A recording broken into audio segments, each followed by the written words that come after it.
Good morning. This is Don V with Truth Be Told. Hope everybody has a wonderful Monday morning. We're under bright sunny skies so far. Still got about an 80 some odd % chance of rain today, so much for washing the cars. Thank God for our garage. At any rate, before we move on to today's report, 97% of the people who watch my videos are not subscribers. So do me a favor and just take a moment and subscribe to my channel. It doesn't cost you a cent and it really helps me out. Okay, without ado, the first one is breaking. Rumsfeld didn't die of natural causes. He committed suicide. Let's go ahead and read it on Real Raw News. And before we read this, you can see there's 1, 2, 3. So this one's on True Defender, the other one's Red Paper News, and we'll go ahead and read it off from Real Raw News. Rumsfeld committed suicide at military tribunal, did not die of natural causes. On June 30th, the mainstream media reported on June 29th death of former Secretary of Defense Donald Rumsfeld, who at 88 years old certainly had one foot in the grave and could have expired at any moment. His cause of death was listed as multiple myeloma,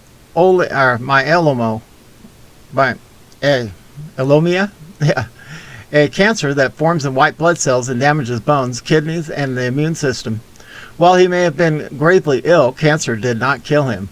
Rather, he committed suicide at a military tribunal that held him responsible for the deaths of American soldiers in Iraq and Afghanistan who perished while hunting for imaginary WMDs on Rumsfeld's orders.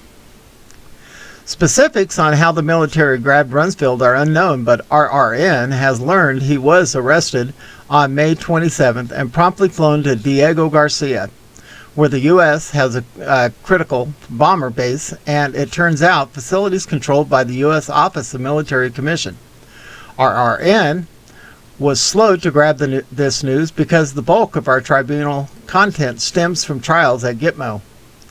RRN has learned that the military also intended to question him about his involvement in 9/11 and the coincidental destruction of Cantor Fitzgerald, a broken firm that did business with the U.S. Defense Department.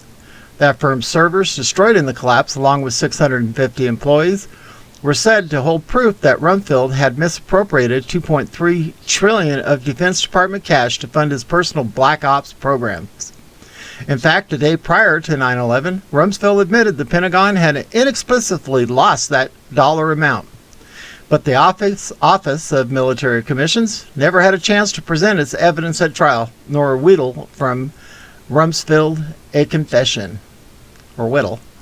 15 minutes into the proceedings, as the U.S. Navy Judge Advocate General's corpse began reading an extensive list of charges, Rumsfeld winced as if it was excruciating physical pain and then collapsed to the floor in a convulsive fit, sputtering and foaming at the mouth.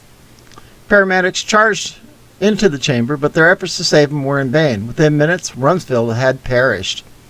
On July 1st, autopsy revealed that Rumsfeld's reading glasses, which had been allowed to wear at trial, had a microscopic needle concealed in the temple pin. The needle held a lethal dose of potassium cyanide. A military forensic pathology investigator said Rumsfeld must have innocuously removed his glasses, injected the poison into his tongue or cheek. RRN will supply additional details if and when they arise. Boy, a lot of alleged information there, isn't it? And moving on. Busted! Maricopa County official demanded pens before the E's and Sharpies on E-Day. A newly released email from Maricopa County E's Assistant Director Kelly Dixon confirms the Sharpiegate scandal. We learned on Wednesday that the Arizona audit discovered ballots were printed incorrectly and on thin paper stock that allows for ink bleed-throughs. In an email dated October 22nd, 2020, Dixon writes to notify e-clerks that they must issue ballpoint pens every day prior to the E-Day. We need to use markers on E-Day, she writes. Why did they only use markers on E-Day? Interesting. 45 supporters voted in overwhelmingly numbers on E-Day in person due to the concerns about mail-in ballot fraud. It looks like they took the necessary measures to suppress these Vs as well. Jennifer Asper shared an image of this letter to Twitter, originally shared by Garrett Lewis and swept under the rug by the media. Lewis, caught! Maricopa County e-workers Kelly Dixon ordered her staff to use ballpoint pens for early voting from 10:23 to 11:02. They need to use markers on Election Day. Why?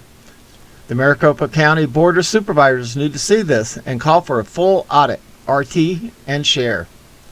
Asper, busted. They knew most 45 supporters would wait to vote on E-Day via Sharpie Gate. Maricopa County, hi, amazing troubleshooters. First and foremost, I want to thank you all for supporting this historic E for my seat in the command center today. I finally had the chance to marvel at all the numbers and feel unbelievably grateful for all of you working so hard to support our democracy. We're a constitutional republic. Thank you very much. Thanks. It isn't good enough, but thanks. Next, we've heard you, and we know you're hearing issues and concerns about the Sharpie markers. Starting tomorrow, 10:23 and through 11:02, we're asking that clerks hand voters ballpoint pens rather than markers. We need to use markers on E-Day, but for now and through 11:02, hand voters a ballpoint pen. You have plenty of pens in your supplies right now. Please message this to your inspectors and ensure they can cascade this change down to everyone on the board. And there it is right there. There's basically saying, busted. They knew most Trump supporters would wait to vote on E-Day. The Gateway reported 2 days after the E that Arizona ballot instructions read, do not use the Sharpie type pen as it will bleed through. We also know that Arizona was not the only state to see the Sharpiegate conspiracy. Every day prior to E-Day, they used the correct pens, but the day they knew Trump's voters would turn out in record numbers, they changed it. They knew markers could cause discrepancy on our ballots. The E-directors responsible for these demands belongs in prisons. I agree. Next one says, emails confirm Hunter Biden wrote Facebook's Adam Connor and had him remove an account that attacked him. On December 17, 2020, Laura Loomer reported on how Hunter Biden had Facebook executive Adam Connor remove and ban unflattering accounts. From the email exchanges, it is clear that Adam Connor deleted the Facebook accounts at Hunter Biden's request. Via Laura Loomer, Adam Connor, vice president of Center for American Progress, founded Facebook's Washington, D.C. office in 2007 and banned Facebook's accounts at Hunter Biden's request while working for Facebook. Adam Connor went on to work for John Podesta and Barack Obama. It has been 2 months since Hunter Biden's emails were leaked to the public, exposing his father's shady ties to influence peddling in the Ukraine during his time as VP. While the mainstream media chose to ignore the emails, which directly compromised Joe Biden, the Democrat nominee for president, the emails still need to be thoroughly examined as they provide evidence to another growing threat in our nation: big tech election interference through political censorship. Throughout the 2020 e-cycle, it became increasingly evident that big tech was purging accounts on Facebook and Twitter that were critical of Slow Joe, Hunter Biden, and accounts that expressed support for President 45.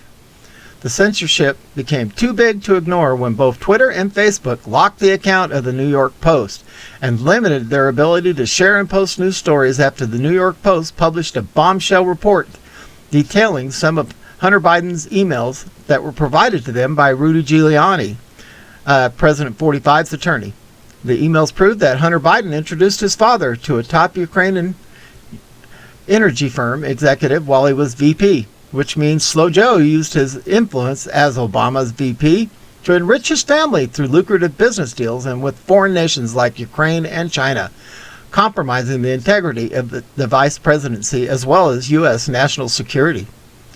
Facebook went as far as fact-checking Hunter's emails and banned accounts that posted the emails or the New York Post story, automatically labeling all Hunter Biden stories and emails as Russian disinformation. Facebook and Twitter claimed that they were limiting the distribution of the New York Post story to combat disinformation. But emails between Hunter Biden and Facebook executives reveal an intimate, decade-long relationship between Facebook and the Biden family. Not only do Hunter Biden's emails prove that he took meetings with Facebook executives and other Silicon Valley executives while his father was vice president, but they prove that Joe Biden allowed his sons to capitalize and enrich themselves off of his official White House-related meetings with Facebook, which is illegal. In one of Hunter Biden's emails from 2010, he emailed Arlene Bush, one of his company partners at his company Rosemont Seneca, and CC'd his company president Eric Schwerin. If Hunter Biden was able to get an ordinary person with a different name banned from Facebook with one polite email chain to the founder of Facebook's Washington office with an accusation of the amount being fake, then it proves how easy it is for Democrats to get their political opponents and detractors banned. And it says, read the rest here. On Breitbart, Marsha Blackburn slams authoritarian Joe Biden for working with big tech to censor Americans. Senator Marsha Blackburn, Republican of Tennessee, sent a letter to, I'm not putting that word in front of his name, Slow Joe on Monday, demanding to know why the administration is coordinating with big tech companies to censor Americans' free speech regarding the corona. Blackburn wrote the missive about Biden's administration's latest scheme to flag content on Facebook it considers to be corona disinfo.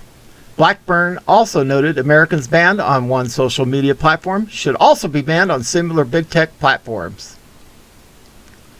The Tennessee conservatives said that Biden's administration's actions mirror the worst aspects of authoritarian countries such as Cuba. These revelations are deeply concerning. The blatant actions by your administration to work with big tech to censor Americans' free speech are shocking and arguably a violation of the First Amendment. Communist countries such as Cuba are currently taking away their citizens' right to use the internet to communicate. The U.S. government should be standing up to, not looking to mirror authoritarian regimes such as these. Blackburn also demanded to know what criteria the Biden administration uses to censor Americans and how they determine what corona disinformation is. What criteria are you directing social media platforms to use to flag and remove posts? What criteria are you directing social media platforms to use to ban users? In your July 15th press briefing, you stated that 12 people are responsible for 65% of anti-vax misinfo on social media platforms. Who are those accounts, and have they or others been removed at your direction? What is the legal basis for your administration's decision to direct social media platforms to flag and remove posts from their sites? Does the White House have staff dedicated to searching social media for content to flag for removal?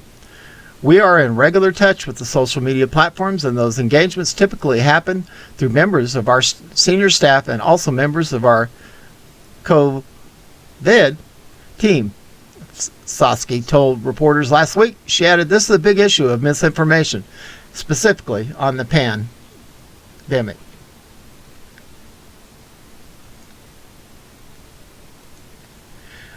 At any rate, this guy, man, I just cannot wait till God makes his move. And we know it's getting really, really close. So keep on your knees, stay in prayer, and know that our Lord and our King, Jesus Christ, is in control, and he loves you dearly, more than we could ever know. At any rate, this is Don V with Truth Be Told, and we are broadcasting out of Arizona, and we are out of here.